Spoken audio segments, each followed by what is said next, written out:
ನೀವು ಗಣಪತಿ ದೇವಸ್ಥಾನಕ್ಕೆ ಹೋಗ್ತೀವಿ, ಮತ್ತೊಬ್ರು ಯಾರೋ ಚರ್ಚಿಗೆ ಹೋಗ್ತಾರೆ, ಮತ್ತೊಬ್ರು ಯಾರೋ ಮಸೀದಿಗೆ ಹೋಗ್ತಾರೆ. ನಮ್ಗೆ ಇದರಲ್ಲಿ ಯಾವುದೇ ಫರಕ್ಕೆ ಬರೋದಿಲ್ಲ. ನಾವು 33 ಕೋಟಿ ದೇವತೆಗಳನ್ನು ಪೂಜೆ ಮಾಡ್ತಕ್ಕಂಥ ಜನಗಳಿಗೆ ಒಬ್ಬ ಅಲ್ಲಾ ಒಬ್ಬ ಯೇಸು ನಮಗೆ ಜಾಸ್ತಿನೇ ಆಗೋದಿಲ್ಲ. ನಾನು ಒಂದು ಮಾತನ್ನ ಕೇಳ್ತೀನಿ, ಇಡೀ ಹಿಂದೂ ಸಮಾಜದಲ್ಲಿರ್ತಕ್ಕಂಥ ಇವತ್ತು ಜನರಿಗೆ ಹೇಳ್ತೀನಿ, ಅಲ್ಲಾನ ಫೋಟೋ ಇಡಿ, ಯೇಸು ಕ್ರಿಸ್ತನ ಫೋಟೋ ಇಡಿ ಅಂತ ಹೇಳ್ತೀನಿ. ಅವ್ರು ಖಂಡಿತವಾಗಿ ಅವ್ರು ಇಟ್ಕೊಂತಾರೆ ಗೌರವದಿಂದ. ಅದೆಷ್ಟೋ ದೇವತೆಗಳ ಜೊತೆಗೆ ಅದೊಂದು 2 ಫೋಟೋ ನಮಗೇನು ಜಾಸ್ತಿ ಅಂತ ಅನ್ಸೋದೇ ಇಲ್ಲ. ಆದರೆ ನಾನು ಒಂದು ಮಾತನ್ನ ಕೇಳ್ತೀನಿ, ಇದೇ ಮುಸಲ್ಮಾನರು ರಾಮನ ಫೋಟೋ ಇಟ್ಕೊಂತಾರ ಮನೆಯಲ್ಲಿ? ಕೃಷ್ಣನ ಫೋಟೋ ಇಟ್ಕೊಂತಾರ? ಇದೇ ಕ್ರಿಶ್ಚಿಯನ್ರು ಕೃಷ್ಣನ ಫೋಟೋ ಇಟ್ಕೊಂಡು ಪೂಜೆ ಮಾಡ್ತಾರ? ರಾಮನ ಫೋಟೋ ಇಟ್ಕೊಂಡು ಪೂಜೆ ಮಾಡ್ತಾರ?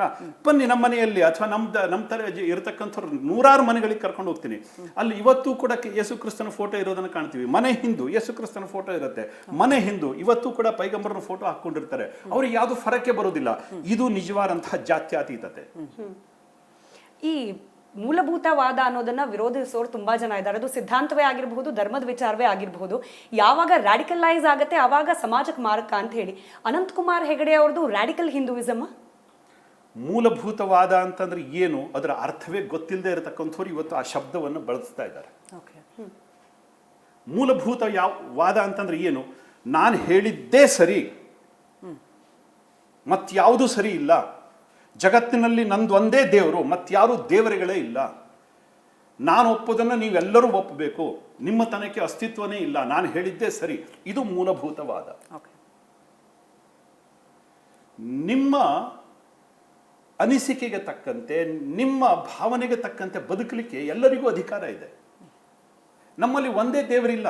ನಮ್ಮಲ್ಲಿ ಕಲ್ಲನ್ನು ಪೂಜೆ ಮಾಡ್ತೀವಿ, ಮಣ್ಣನ್ನು ಪೂಜೆ ಮಾಡ್ತೀವಿ, ನದಿಯನ್ನು ಪೂಜೆ ಮಾಡ್ತೀವಿ, ಮರವನ್ನು ಪೂಜೆ ಮಾಡ್ತೀವಿ, ಆನೆಯನ್ನು ಪೂಜೆ ಮಾಡ್ತೀವಿ, ಕರಡಿಯನ್ನು ಪೂಜೆ ಮಾಡ್ತೀವಿ.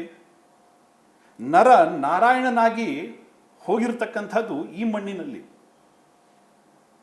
ಬೇರೆ ಕಡೆ ಅಲ್ಲ. ಅದಕ್ಕೋಸ್ಕರ ಹಿಂದುತ್ವವನ್ನು ಮೂಲಭೂತವಾದ ಅಂತ ಪರಿಗಣನೆ ಮಾಡೋದಾದ್ರೆ ಅಂಥವರನ್ನ ಅತ್ಯಂತ ಮೂರ್ಖರು ಅಂತ ಕರೀಲಿಕ್ಕೇನೆ ನಾನು ಹೇಳಲಿಕ್ಕೆ ಬಯಸ್ತೇನೆ. ಅದರ ಹೊರತಾಗಿ ಬೇರೆ ಶಬ್ದಗಳಿಲ್ಲ. ಸಿದ್ದರಾಮಯ್ಯನವರು ಸೇರಿದಂತೆ ಅನೇಕ ರಾಜಕಾರಣಿಗಳು ಅನಂತಕುಮಾರ್ ಹೆಗಡೆ ಅವರು ಅಂತ ಹೇಳಿದ ತಕ್ಷಣ ಕೋಮುವಾದಿ ಅಂತಾರೆ. ಕನ್ನಡಕದ ಬಣ್ಣಕ್ಕೆ ನಾನು ಏನು ಉತ್ತರ ಕೊಡಬೇಕು ಹೇಳಿ? ಅವರವರ ಆಯಾ ಬಣ್ಣದ ಕನ್ನಡಕವನ್ನು ಹಾಕೊಂಡಿದ್ದಾರೆ, ಅದಕ್ಕೋಸ್ಕರ ನಾವು ಹಾಕ್ಕಾಣ್ತೀವಿ. ಅವರವರ ಭಾವಕ್ಕೆ, ಅವರವರ ಭಕುತಿಗೆ, ಅವರವರ ತೆರನಾಗಿ ಇರುತಿಹನು ಶಿವಯೋಗಿ. ಅವ್ರ ಕಣ್ಣಿಗೆ ಅನಂತಕುಮಾರ್ ಹೆಗಡೆ ಮೂಲಭೂತವಾದಿ ಅಂತ ಕಂಡ್ರೆ ಖಂಡಿತವಾಗಿ ಸಿದ್ದರಾಮಯ್ಯನವರೇ ಹಾಗೇ ಭಾವಿಸಿ. ಹರಾಜಾದ ಮನಸ್ಥಿತಿಯವರು, ಮಾನಸಿಕತೆಯವರು. ಹರಾಜಾದ ಮಾನಸಿಕತೆ ಅಂದ್ರೆ ಏನು ಸಿದ್ದರಾಮಯ್ಯ ಅವ್ರದ್ದು? ನಿಮ್ಗೇನು ಕಾಣಿಸ್ತು ಅವರಲ್ಲಿ ಹರಾಜಾಗಿರೋದು ಅಂತ? ಒಂದು ಸ್ಪಷ್ಟ ಸಿದ್ಧಾಂತವೇ ಇಲ್ಲ. ಧರ್ಮ, ಸಂಸ್ಕೃತಿ, ಪರಂಪರೆ, ಇತಿಹಾಸ, ಅಧಿಕಾರದ ಒಂದು ಚೌಕಟ್ಟು ಅಥವಾ ಆಡಳಿತದ ಕಲ್ಪನೆ ಯಾವುದೂ ಇಲ್ಲೇ ಇರತಕ್ಕಂಥ ಬೇಕಾಬಿಟ್ಟಿ ಸಂಸ್ಕೃತಿ. ಒಟ್ಟು ಅಧಿಕಾರ ಇದೆ, ಒಂದಿಷ್ಟು ಜನರಿಗೆ ಹಂಚೋದು. ಸರಿ, ಹಂಚಲಿ, ದುರ್ಬಲರಿಗೆ ಹಂಚಲಿ, ಅವಶ್ಯಕತೆ ಇರತಕ್ಕಂಥವ್ರಿಗೆ ಹಂಚಲಿ.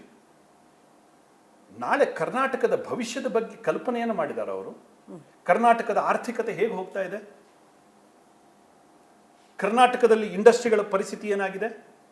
ಕರ್ನಾಟಕದಲ್ಲಿರ್ತಕ್ಕಂಥ ಎಜುಕೇಷನ್ ಇನ್ಸ್ಟಿಟ್ಯೂಷನ್ಸ್ ಹೇಗೆ ಕೆಲಸ ಮಾಡ್ತಾ ಇದ್ದಾವೆ? ಕರ್ನಾಟಕದಲ್ಲಿ ಇರತಕ್ಕಂಥ ಮೂಲಭೂತ ಸೌಕರ್ಯಗಳ ಅಭಿವೃದ್ಧಿ. ಇವತ್ತು ಶಾಸಕರಿಗೆ ಕೊಡ್ಲಿಕ್ಕೆ ದುಡ್ಡಿಲ್ಲ, ಶಾಸಕರಿಗೆ ಕೊಡ್ಲಿಕ್ಕೆ ಅನುದಾನ ಇಲ್ಲ, ಮೂಲಭೂತ ಸೌಕರ್ಯಗಳು ಇವತ್ತು ಗಾಳಿಗೆ ತೂರಲ್ಪಟ್ಟಿದ್ದಾವೆ. ಯಾವುದರ ಬಗ್ಗೂ ಕೂಡ ಯಾವುದೇ ಅಕೌಂಟಬಿಲಿಟಿ ಇಲ್ಲ, ಕಲ್ಪನೆಗಳಿಲ್ಲ, ಒಂದು ದಿಶಾ ನಿರ್ದೇಶನ ಇಲ್ಲ. ಇಂಥವ್ರು ನಮ್ಮ ರಾಜ್ಯದ ಮುಖ್ಯಮಂತ್ರಿ ಅಂತ ನಾವು ಭಾವಿಸ್ಕೋಬೇಕಾದ್ರೆ, ಅಂದ್ಕೋಬೇಕಾದ್ರೆ ನಾಚಿಕೆ ಅಂತ ಅನ್ಸುತ್ತೆ ನನಗೆ.